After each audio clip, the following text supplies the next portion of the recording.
Hi friends, ఈరోజు మనం టమాటా పప్పు చాలా టేస్టీగా 10 నిమిషాలు ఎలా చేయాలో చూద్దాం. ముందుగా ఒక గ్లాస్ కందిపప్పు తీసుకొని శుభ్రంగా కడుక్కోవాలండి. బాగా కడిగి కొంచెం మంచినీళ్ళు పోసుకొని పక్కన పెట్టుకోవాలి.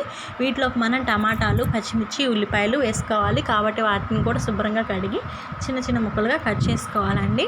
మీరు కూడా ఇలా ట్రై చేయండి, చాలా బాగుంటుంది, చాలా టేస్టీగా ఉంటుంది పప్పు. పైగా 10 నిమిషాల్లో అయిపోతుంది, ఎక్కువ టైం కూడా పట్టదు. మీ ఇంట్లో వాళ్ళు కూడా చాలా ఇష్టంగా తింటారండి. నేను ఎప్పుడు ఇలాగే చేస్తాను, మా ఇంట్లో చాలా ఇష్టంగా తింటారు. మీరు కూడా ట్రై చేసి ఎలా ఉందో నాకు కామెంట్ చేయండి.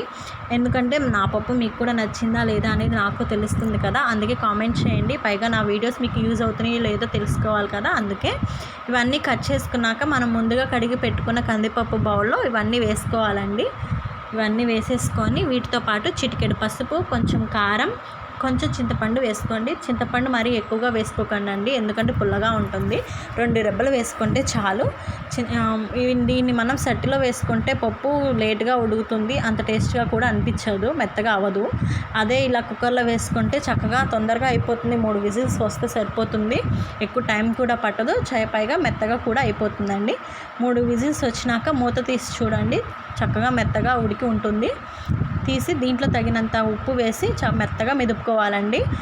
బాగా మెదిపితేనే బాగుంటుంది, మెత్తగా అవ్వకపోతే బాగోదండి. బాగా మెదుపుకొని పక్కన పెట్టుకొని స్టవ్ ఆన్ చేసి ఒక బౌల్ పెట్టుకోండి.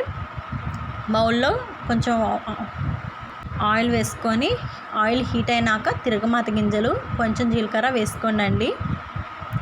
ఇవి కూడా వేగిన తర్వాత పెద్దలపాయ ముక్కలు వేసుకోండి. పెద్దలపాయ ముక్కలు బాగుంటాయి, టేస్ట్ కూడా బాగుంటుందండి. నేను ఎప్పుడు వేస్తాను.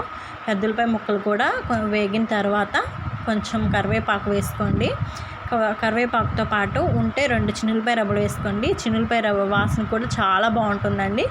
మరీ ఎక్కువగా వేయవసలేదు, 2 రెబ్బలు వేస్తే సరిపోతుంది. చిన్నులపాయ రవ్వలు కూడా వేసుకున్న తర్వాత మెదిపి పెట్టుకున్న పప్పుని దీంట్లో కలుపుకోవాలి. బాగా మిక్స్ చేసుకోవాలన్నమాట. బాగా మిక్స్ చేసి స్టవ్ ఆఫ్ చేసుకోండి. అంతే, ఎంతో రుచికరమైన పప్పు 10 నిమిషాల్లో అయిపోతుంది.